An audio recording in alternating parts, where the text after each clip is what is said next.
انتوا رابطكم رابط دم، انتوا ما اخترتوش بعض، انتوا نشأتوا على هذه الحياة، لقيتوا نفسكم مع بعض. ساعات الاعتذار او التسامح بيحتاج وقت طويل على بال ما الانسان يقدر يعمله. انك تحاول مع حاجة او مع حد هو فارق معاك، وعشان ربنا سبحانه وتعالى قالك انك ما تقطعوش مرة واتنين وتلاتة، ده ينم على انك جواك صافي، ده ينم على انك انسان كويس من جوه، ده ينم على انك بتحاول تحافظ على قلبك نظيف. مساء الخير وصباح الجمال على كل المستمعين في كل مكان، اهلا بيكم في حلقة جديدة. حابة انبهكم على حاجة يعني حاليا انا حاسة بيها ومدركة قد ايه ان هي مهمة جدا جدا جدا وبتأثر كتير قوي في حياتنا. لما بنحس بحاجة معينة، اما شعور ايجابي او سلبي، الشعور مش بيجي علشان يجي وبس، الشعور بيجي علشان اما ينبهنا لخطر المفروض نبعد عنه، او ينبهنا لحاجة المفروض دلوقتي نعملها عشان هتيسر حاجة بعدين. لو في بالك انك عايز تسأل على فلان، او حاسس انه وحشك، او حاسس انه عايز تقوله كلمة حلوة، بقالكوا كتير مقاطعين بعض ومش عارفين ايه السبب اللي خلاكوا تبعدوا، حاجات كتيرة معقدة خلت القلوب تشيل، وفجأة حسيت انك عايز تسأل عليه، عايز تحط كل الزعل والحاجات اللي جوه على جنب، وبس عايز تسأل عليه، عايز تنفذ كلام ربنا اللي وصانا ان احنا نسأل على بعض، ونحاول ما نقطعش الأرحام، ونحاول نقرب من بعض على قد ما نقدر، نحاول نسامح بعض على كل حاجة شلنا تعرضنا ليها، اتخانقنا، حصل ما بينا مشاكل كتيرة. احنا مش ملايكة والله، لازم ندرك ان احنا مش ملايكة، لا انا ملاك ولا اللي قدامي ملاك. احنا الاتنين اتخانقنا مع بعض او زعلنا بعض او شلنا من بعض، انا وانتي او انا وانت، احنا الاتنين علينا جزء من الخطأ، مش حد فينا واحد بس. ممكن يكون واحد فعلا هو اللي مخطئ والخطأ عنده اكبر، تمام، انا مش هقول حاجة، بس خيركم من بدأ بالسلام، وده مش مثالية. ساعات الاعتذار او التسامح بيحتاج وقت طويل على بال ما الانسان يقدر يعمله. ساعتها انا هقولك خد وقتك، الوقت احيانا بيكون علاج، الوقت بينسي، والوقت بيخلي الانسان يتداوى من جوه. انا عارفة ان جه على بالك دلوقتي في وقت بيقسي وفي وقت بينسي، بس هو في وقت بيعمل الاتنين، بس انت اللي بتاخد القرار اذا كنت هتقسى فعلا وهتخلي قلبك يتحول لحجر، وهتتجاهل كل مشاعر انك عايز ترجع او عايز تسامح او عايز تراضي الشخص اللي انتوا ما بينكم خلاف او مشاكل، وانك تقسي قلبك وتكمل حياتك بهذه الطريقة، او انك انت لا، هو انا مهما حصل هدي قلبي الوقت اللي يخليه يهدى فيه، بس عمري ما هسمح له انه يقسى، لان القسوة دي اول واحد بيدفع تمنها هو الانسان نفسه. انا لو قسيت انا الوحيدة اللي هدفع تمن هذه القسوة، لان انا الوحيدة اللي هتأثر بحجم هذه القسوة. مش هيبقى عندي قلب، مش هعرف اسامح، هبقى شايلة طول الوقت، هبقى حاسة انه مش بعرف احب، ابقى دايما بفكر الحاجات بطريقة سلبية. انا اللي هتحمل قسوة هذا القلب. القلب لما بيقسى كأنه حجر، الحجر ده بيبقى تقيل، والتقل ده بيعمل حمل في القلب وعلى الأكتاف وفي الدماغ، الأفكار يعني، والحمل.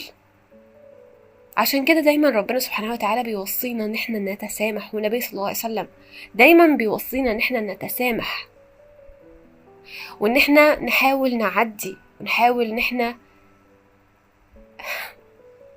حقيقي أنا مش بؤمن أبدا إن في إنسان سيء 100%. ممكن يكون الإنسان ضايقني، بس موقف معين كان معايا فيه بنسخته السيئة، بناء على هذا الموقف وبس. في مواقف تانية الإنسان ده عملها معايا كانت كويسة، في جوانب تانية ونسخ تانية من هذا الشخص يستاهل إنه يكون موجود، خصوصا إذا كان الشخص ده ما ينفعش تقطع علاقتك بيه، سواء كان أهلك القريبين أو البعاد، سواء كان الأسرة الصغيرة أو العيلة الكبيرة. انتوا رابطكم رابط دم، رابطكم رابط، انتوا ما اخترتوش بعض، انتوا نشأتوا على هذه الحياة، لقيتوا نفسكم مع بعض. فربنا سبحانه وتعالى هو اللي قدر ده، حط المشاكل اللي ما بينكوا اوكي، بس اداك الخيار انك تتعامل معاها ازاي. هتقطع ولا هتسامح وتحاول تعافر انك ما تقطعش؟ ففي الاخر انت المسؤول عن اختيارك، وانت اللي هتتحاسب عن الحاجة اللي انت عملتها. حاولت مرة واتنين وتلاتة والطرف التاني مش قابل، خلاص يبقى انت عملت اللي عليك. انت هنا ربنا سبحانه وتعالى، والله اعلم طبعا، ربنا سبحانه وتعالى كلفك بحاجة تعملها وانت عملتها، الطرف التاني ما قبلش، يبقى دي حاجة تخصه هو مش تخصك انت. طيب بعد مدة من عدم قبوله لكلامك او محاولاتك، حاولت تاني عشان انت اكيد مش هيهون عليك. حاولت تاني، يلا بينا، تقبل كلامك ولا ما تقبلش؟ مش قوي، بس احسن من المرة اللي فاتت، اوكي، حاجة كويسة جدا. وعلى فكرة انك تحاول مع حاجة او مع حد هو فارق معاك، وعشان ربنا سبحانه وتعالى قالك انك ما تقطعوش مرة واتنين وتلاتة، ده ينم على انك جواك صافي، ده ينم على انك انسان كويس من جوه، ده ينم على انك بتحاول تحافظ على قلبك نظيف. كل لما بنعيش في الحياة بنشوف الناس قد ايه مختلفة تماما عننا، وفي اشكال والوان من الناس المختلفة تماما عن اللي انت عشته واللي انت بتحاول تعيش نفسك فيه طول الوقت، وان انت بتحاول تحافظ على نفسك فيه طول الوقت. الدنيا مليانة ناس ومليانة ثقافات ومليانة غفلة ومليانة معاصي ومليانة قلوب قاسية ومليانة شر ومليانة خير ومليانة في حاجات كتيرة جدا في الحياة.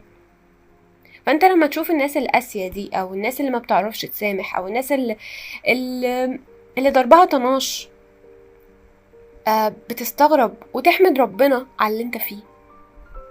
مهما كانت الدنيا قاسية بره، ومهما كانت الناس مش كلها على نفس توقعاتي ولا بنفس طيبة قلبي ولا بنفس كذا، بس ده مش معناه ابدا ان انا اقسى وابقى زيهم خالص. ده معناه اني احمد ربنا على ان ربنا خلاني كده في وسط هذا المجتمع او هؤلاء الناس. الحمد لله ان ربنا خلاكي كده، الحمد لله ان ربنا خلاك كده، ده رزق من ربنا لوحده، محتاج انك تشكره في كل لحظة عليه.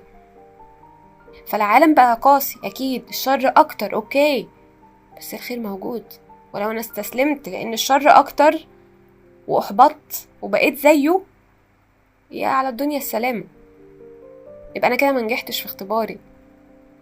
دايما الخير والشر موجودين، ودايما بنحاول نساعد الخير انه ينتصر على الشر، حتى لو كان الشر اقصى واصعب واقوى، في الاخر الخير هو اللي هينتصر. ولو حتى مت او رحت لحياتك الابدية بعد الموت ان شاء الله في الجنة باذن الله، على الاقل انت انهيت مرحلتك في الدنيا على خير، انت مش ندمان، عملت اللي عليك. ما انتصرش الخير في الاخر وانت عايش، بس هينتصر حتى وانت ميت. في الاخر انت عملت اللي عليك، وفي الاخر لعله خير. فدي رسالة سريعة ممكن تكون وصلت لك اي رسالة انت عايز تسمعها دلوقتي او محتاج تسمعها. فأتمنى لكم كل التيسير والتوفيق، وان شاء الله اللي جاي يكون أخف من اللي راح، ويكون أحن من اللي راح. فشكرا جدا على حسن الاستماع، وأتمنى لكم حياة طيبة. دمتم سالمين، إلى اللقاء.